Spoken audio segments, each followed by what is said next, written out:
In the mid-90s, youth sports weren't only a pastime, they were a national obsession. Every kid wanted to be the next NFL superstar. Every town had a rivalry, and family sports movies were suddenly becoming box office gold. Right in the middle of it all was Little Giants, a movie that looked like a simple underdog comedy, but quietly tapped into something much bigger happening at the time. The production treated its game sequence like a real sports broadcast, trained its young cast harder than most family films ever dared, and leaned into the growing intensity of youth athletics long before it became mainstream. It captured small-town pride, sibling rivalry, and competitive pressures in a way that felt surprisingly authentic for a kid's movie. And behind the muddy uniforms and trick plays is a story about how this film helped to shape 90s sports movie formulas, influenced how youth football was portrayed on screen, and pushed the limits of what a family comedy would look like. So today we'll count down and explore 15 crazy facts about Little Giants that reveal why the movie was so much more influential than anyone realized at the time. Number 15. The Annexation of Puerto Rico play was almost cut. I'm gonna kick some butt! Yeah. What kind of play you got for this situation? How about the annexation of Puerto Rico? This iconic play was almost cut during development because the filmmakers thought it might be too confusing for a youth football film. The play shows the team pulling off the classic fumble Ruski trick play, pretending to run a reverse to Icebox, but secretly allowing lineman Rudy Zoltek, played by Mike Zwiner, to pick up the ball. The ensuing laterals led to underdog player Jake Berman, played by Todd Bosley, to get the ball and run it in for the game-winning touchdown. The play captured the true essence of youth sports, proving that any team with the will to win can come out on top. Like they said in the movie, the Cowboys might win 99 times out of 100, but all it takes is one time. Despite the magic of the play on screen, studio execs had worried that the play might come off as too silly or unrealistic for the big championship game. The fear was that the exaggerated move would make things feel less serious. But despite all the concerns, the filmmakers decided to keep it in, and now that was a gamble, but it certainly paid off. Reverse! Reverse! She doesn't have the ball! Fumble Ruski! Fumble Ruski! Number 14. Rick Moranis came out of semi-retirement for this.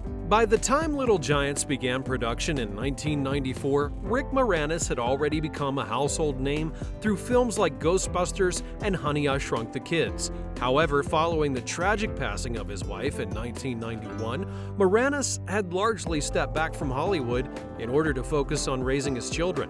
Little Giants would mark one of his notable returns to the screen during this period. Moranis took on the role of Danny O'Shea, the lovable underdog coach who leads a ragtag team of kids against his more successful brother, played by Ed O'Neill. The brotherly rivalry at the heart of the film gave Moranis a chance to bring his signature blend of warmth and humor to a family-friendly story. His decision to take the role would show his dedication to projects that aligned with his family-first values. A story about kids, heart, and never giving up was exactly the kind of film he could get behind. Fans were thrilled to see him back, and his performance as the endearingly awkward yet deeply caring coach became one of the most memorable parts of the movie. Let's score a touchdown! I'm gonna score a touchdown! Oh, no, you're not!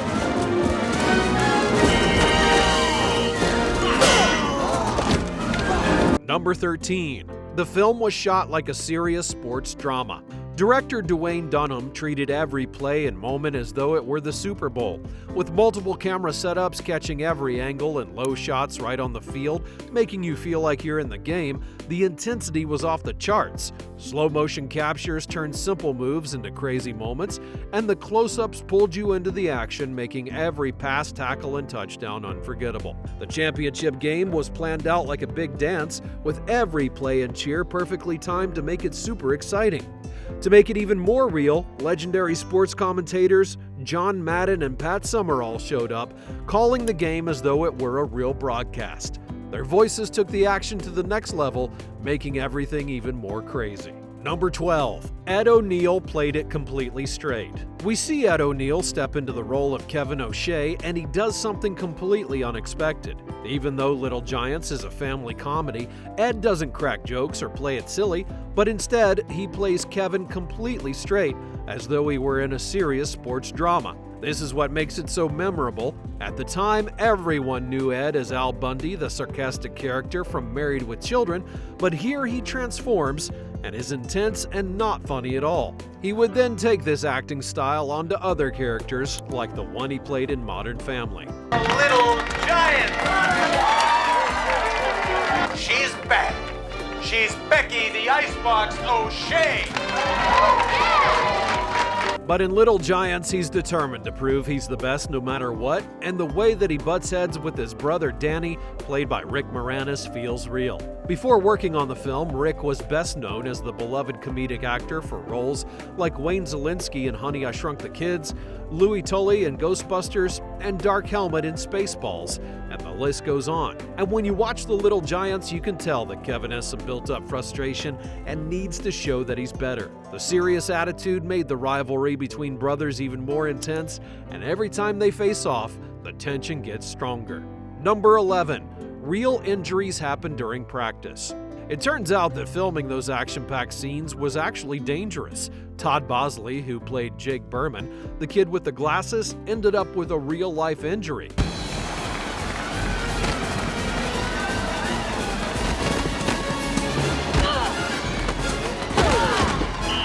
According to the 25th anniversary interview with the cast and crew, the injury happened while Bosley was playing goalie. He had lifted his arm to block a ball that was flying towards him, and when he did, it hit him so hard that it broke his arm. A real broken arm right in the middle of filming. What's even more crazy is they found a way to keep filming after that. If you're sharp, you can catch a glimpse of the evidence. For example, in some scenes, his uniform sleeve is longer on one side to hide the cast. And if you look closely, you may actually spot the cast peeking out. Number 10. The Mud Bowl sequence took days. The Mud Bowl sequence in Little Giants became a marathon of mud, mess, and madness for the cast and the crew. Filming was not quick or easy. It took days to shoot because of endless challenges. The weather was unpredictable, the fake mud was everywhere, and the child actors were slipping and sliding all over the place. But here's the craziest part.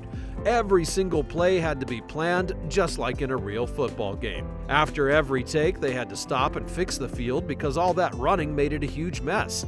They filmed wide shots, close-ups, and reaction shots one at a time, which meant that actors had to keep jumping into the slippery mud over and over again. Number 9. The final touchdown required dozens of takes. When the chaos of filming reached the peak, something unexpected took place. The original director was replaced. The studio brought in Brian Levant to take over for the final weeks, and before the film, he had directed Beethoven, a successful family comedy about a mischievous but lovable St. Bernard. Levant was known for his ability to create fun and heartwarming films that appealed to audiences of all ages. They hired him because production was falling behind schedule, and the game scenes were a total madhouse. The final play, called the Annexation of Puerto Rico, was like a puzzle with pieces that were flying everywhere. This was the scenario: child actors running in every direction, stunt performers racing across a muddy field, and a play so intricate it involved handoffs, quick passes, and perfectly timed moves. Every step had to be flawless, and every single detail demanded countless retakes. The crew worked overtime just to get one play right. Okay, guys, listen up. We still got a shot out there, okay? A couple of things go differently for us. We're in it. We can do it. Yeah, we really creamed him by showing up. Number 8. Rick Moranis improvised subtle dad humor. The awkward pause and the hesitant glance, the nervous little laugh, Rick Moranis turned them all into unscripted moments of pure comedic gold.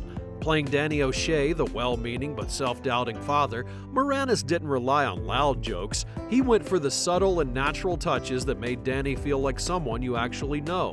Whether it was tweaking how he said a line, pausing long enough for a quiet laugh, or throwing in a self-deprecating comment, every little adjustment was spot on. Okay, guys, let's make this power I formation work. Ready? Ready. It's even more crazy when you learn that a lot of it wasn't in the script. Moranis just kept being a genius on the set, and this laid-back and awkward humor was the perfect foil to Ed O'Neill's super serious, no-nonsense energy as Kevin O'Shea. It's like watching two totally different personalities collide, and it works. Number 7. Kid cast pranked O'Neill. Now, we know how kids can get when they're around each other for too long. The energy builds up and the jokes begin, and chaos is just waiting to happen. Imagine that energy directed at Ed O'Neill, who was deep in his role as this super serious, no jokes allowed Coach Kevin.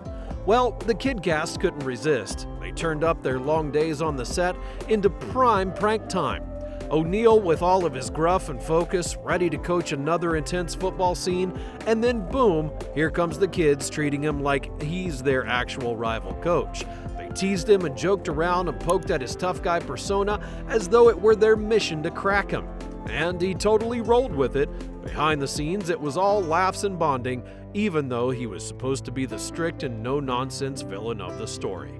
Number 6. Sports coordinators came from the NFL pipeline. Isn't it crazy how a kid's sports film gets the kind of professional treatment that you'd expect in a real NFL game? The filmmakers brought in football experts with serious experience, including people from the NFL, to make sure the games looked real. John Madden, the broadcaster himself, even made an appearance to bring that authentic game day vibe to the action.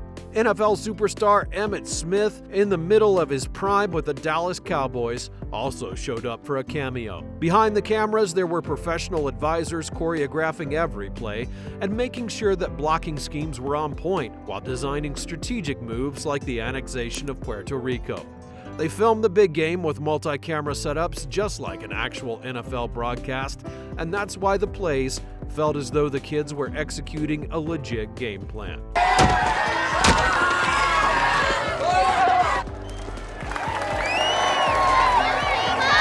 Number 5. The Cowboys Stadium references were negotiated. You might think that the Dallas Cowboys references in the movie were just a funny little throwaway moment, but it was all part of a carefully planned deal. The kids' dream of playing at Texas Stadium was not a random idea. Every mention of the Cowboys, from their legendary name to the iconic stadium itself, had to be approved. And that's because in movies, using real team names, logos, and stadiums is protected by trademark.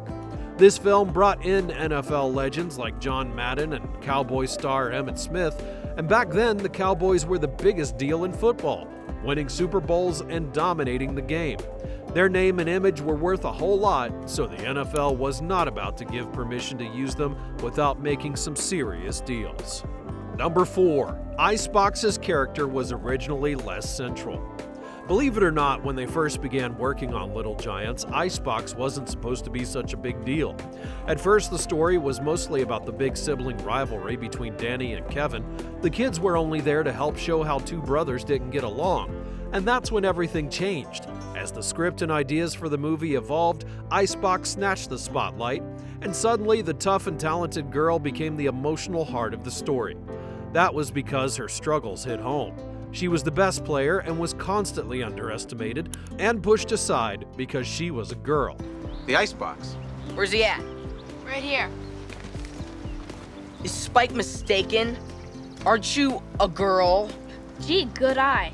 The underdog angle gave the movie a huge emotional punch and made audiences root for her. Number 3. The film was produced by Steven Spielberg's Amblin Entertainment. When you hear the film was produced by Amblin Entertainment, it makes so much sense.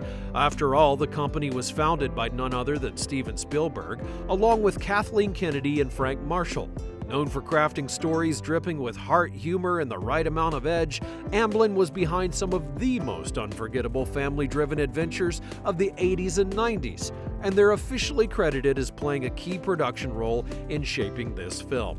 Even though Spielberg didn't direct, you can feel his influence all over it. The heartwarming struggles, the brave underdogs chasing their dreams, the awesome cheer-worthy moment at the end, that's the kind of magic that Amblin's known for. And while Warner Brothers released the film in theaters, it was Amblin's creativity that turned the story into something truly special.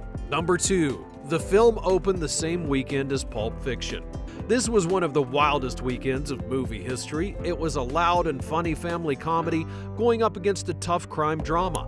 On October 14th of 1994, Little Giants and Pulp Fiction hit theaters together. Two totally different kinds of movies released the same weekend. But that's not all. Other films like Wes Craven's New Nightmare and Exit to Eden also came out, making it a crazy weekend for movie fans. But that's where it gets even more crazy, because Pulp Fiction won the weekend box office with its solid story and sharp dialogue, and Little Giants made about $5 to $6 million, standing out as a family favorite. Quite the remarkable job for a children's football movie competing against Tarantino's cult classic. Number 1. The film underperformed theatrically but became a cult favorite. Once a movie flops in the theater, you may think it's gone for good. That's what happened with this film when it was released in October 1994. With a $20 million production budget, it brought in $19.3 million domestically and didn't even break even. Critics called it another predictable underdog story, and it seemed as though the movie was destined to be forgotten. But then something unexpected happened. Slowly but surely, a new life emerged for it thanks to home video and endless cable reruns. The so-called flop became a household favorite, especially for 90s kids and sports movie fans. Suddenly, it was part of childhood memories and a story that people couldn't stop loving. The team wasn't just characters anymore. They were heroes in an epic, inspirational tale that audiences could watch over and over again. Now be sure to smash that like button if you enjoyed the video, and don't forget to subscribe so that you never miss another great video like this one. If you have any recommendations, make sure you let me know in the comments down below. Thanks for watching, and I'll see you next time.